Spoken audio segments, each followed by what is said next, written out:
الشيطان الرجيم. بسم الله الرحمن الرحيم.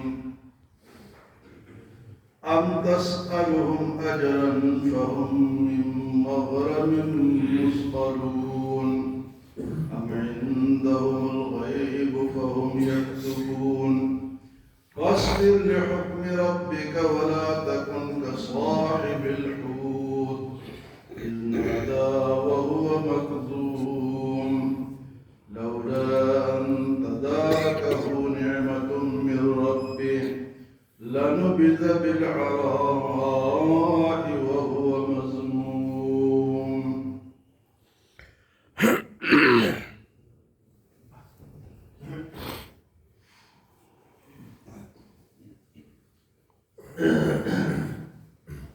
سورت قلم چل رہی ہے ہمارا درس قرآن.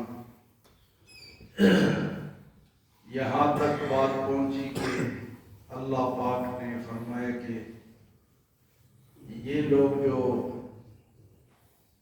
حضور صلی اللہ علیہ وسلم کے متعلق باتیں کرتے ہیں، آپ کو تنگ کرتے ہیں، تو فرمایا کہ ام تسألهم اجرا فهم من مغرم مثقلون. آپ ان سے پوچھیں تو صحیح کہ آپ ان سے کوئی پیسے مانگتے ہیں، کوئی مطالبہ کرتے ہیں کہ یہ آپ کی بات نہیں مانتے. ام تسألهم اجرا فهم من مغرم مثقلون، جس کی وجہ سے یہ بوجھل ہوتے ہیں. تو جتنے بھی اللہ کے نبی آئے انہوں نے کبھی پیسوں کا مطالبہ نہیں کیا. ان اجریہ الا علی اللہ، ہمارا اجر کس پہ ہے؟ میں اللہ جانے. آج بھی صحیح جو تبلیغ ہے یا اللہ کی طرف بلانا ہے وہی بہتر ہے جس میں مطالبہ نہ ہو. اگر آپ کہیں گے کہ اتنے اتنے پیسے دو، چندہ کرو، فلاں کرو، فلاں کرو، للہ فی اللہ، اخلاص کے ساتھ اللہ کے لیے اللہ کی بات بتائی جائے. ہمارے جو تبلیغی بھائی ہیں آج کل اس پہ یہ لوگ عمل کر رہے ہیں. وقت بھی اپنا لگاتے ہیں، مال بھی اپنا لگاتے ہیں، جان بھی اپنا لگاتے ہیں، اور بات کیا کرتے ہیں؟ ہماری بات سنو. بات کیا سنو؟ نماز پڑھو یا نماز سیکھو. تو یہ اصل نہیں. تو ہر نبی نے یہی کام کیا. ام تسألهم اجرا فهم من مغرم مثقلون. یہ حضور صلی اللہ علیہ وسلم سے کوئی تاوان مانگتے ہیں، پیسے مانگتے ہیں جو تم بوجھل ہو رہے ہو، بھاگ رہے ہو یا بات تسلیم نہیں کر رہے ہو. فرمایا ام عندهم الغیب فهم یکتبون، کیا تمہارے پاس کوئی لکھی ہوئی غیب کی کتاب ہے جس میں سے تم یہ باتیں پڑھتے ہو کہ ان کی بات نہ مانو؟ ام عندهم الغیب فهم یکتبون. تو اللہ نے اپنے نبی کو تسلی دی. کئی قرآن میں انبیاء کا ذکر آیا ہے جس میں حضور صلی اللہ علیہ وسلم کو بتایا گیا، تسلی دی گئی کہ اس نبی کے ساتھ کیا ہوا، اس کے ساتھ کیا ہوا. تو آپ سے پہلے جو نبی گزرے ہیں ان کے متعلق بتا کے آپ کو تسلی دی. فرمایا فاصبر، آپ صبر کریں، لحکم ربک، اپنے رب کے حکم کے ساتھ. فاصبر لحکم ربک، آپ صبر کریں، اپنے رب کے حکم کا انتظار کریں. یہ لوگ دیوانہ دیوانے ایسے بات کرتے ہیں. فرمایا کہ صبر جو ہے نا جی، یہ بہت مشکل کام ہے. ہمارے ملت ابراہیمی ہے، اس میں صبر کا ایک بہت بڑا مقام ہے. اب ہم سب نماز کے لیے آئے ہیں تو وضو ٹھنڈے پانی سے، گرم سے، بستر چھوڑ کے یہ صبر کیا. اطاعت پر بھی صبر ہے. اطاعت بھی وہ بندہ کر سکتا ہے جس میں صبر کا مادہ. صبر ضروری ہے. لوگوں کے تانے سنتے رہتے ہیں. کتنا عرصہ ہو گیا علماء لگے ہوئے ہیں، لوگ لگے ہوئے، لیکن تانے بند نہیں ہوئے. تانے بند تو ان تانوں میں کیا کرنا ہے؟ صبر کرنا. فاصبر لحکم ربک ولا تکن کصاحب الحوت، آپ مچھلی والے نبی کی طرح نہ ہو جائیں. ولا تکن کصاحب الحوت اذ نادى وهو مکظوم، جب انہوں نے رب کو پکارا گھٹتے ہوئے، پریشان ہوتے ہوئے، روتے ہوئے اپنے رب کو پکارا۔ تو یہاں یونس علیہ السلام کا واقعہ اللہ نے اپنے نبی کے سامنے بیان کیا کہ انہوں نے، ان کے ساتھ کیا ہوا، تھوڑی سی بے صبری ہوئی، اور جو بے صبری ہوئی تو آزمائش آ گئی۔ انہوں نے قوم کو بلایا اللہ کی طرف، قوم نے نہیں مانا، تو اللہ نے فرمایا کہ ان سے کہو کہ تمہارے اوپر اب اللہ کا عذاب آنے والا ہے۔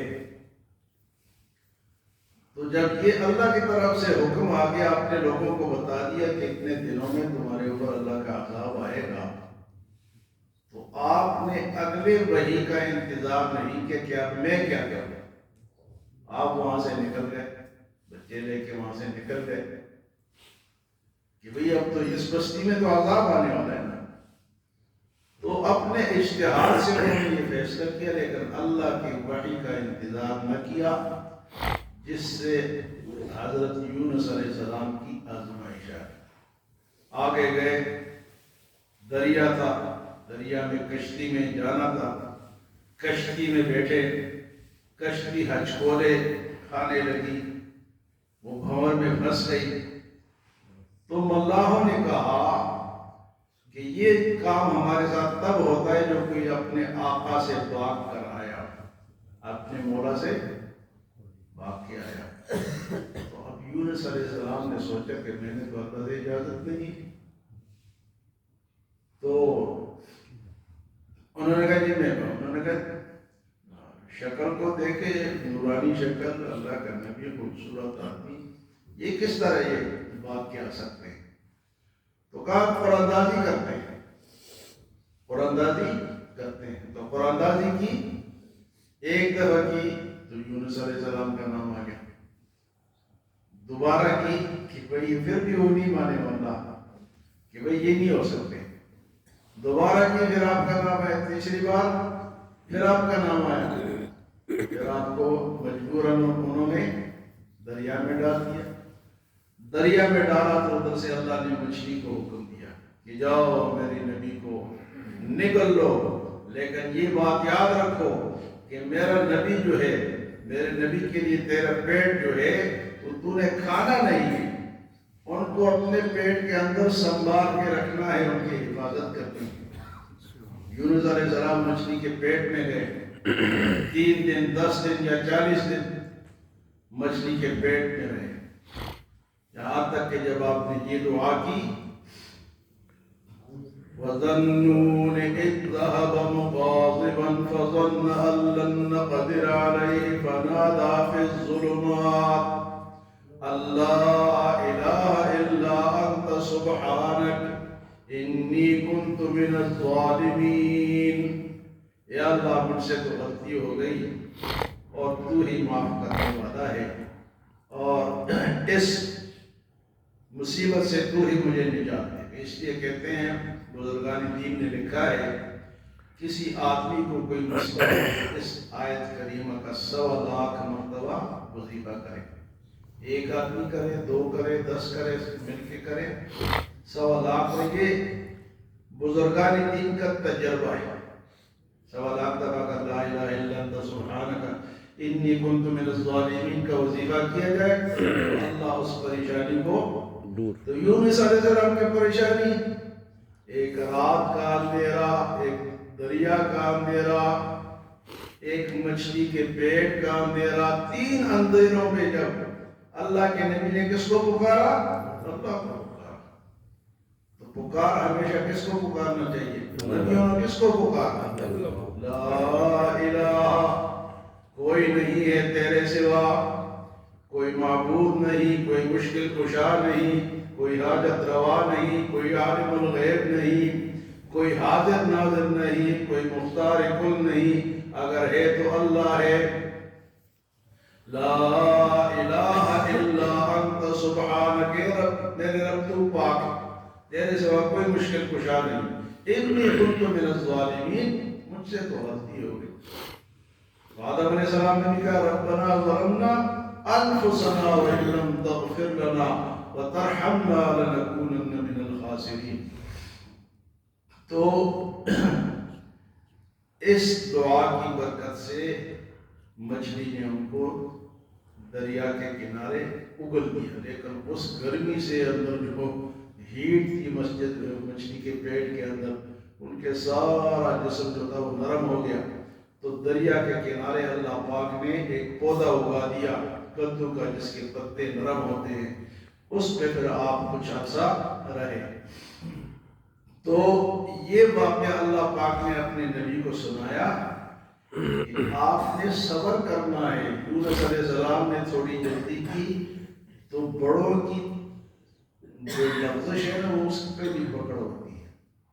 اپنے نبی کو بھی اللہ نے فرمایا کہ یا ایھا النبی لما تحرم ما احل اللہ لک تبتغی مرضات ازواجک. آپ نے کہا میں شہد نہیں کھاؤں گا، کیونکہ بیوی نے کہا تھا کہ آپ کے منہ سے بو آ رہی ہے. تو آپ نے کہا میں قسم کھا لی کہ میں شہد، لیکن اللہ نے فرمایا کہ آپ شہد کیوں نہیں کھائیں گے؟ یہ تو حلال ہے، تو میں نے حلال کیا ہے. آپ بیویوں کی مرضی کریں گے اور شہد کو اپنے اوپر حرام کریں گے؟ یہ نہیں ہو سکتا. تو یہاں بھی یونس علیہ السلام نے بس اجازت نہیں کی اللہ سے کہ اللہ کہتے کہ آپ تو نکل جا. اجازت کے بغیر نکلے تو کیا ہو گیا؟ پکڑ ہو گئی.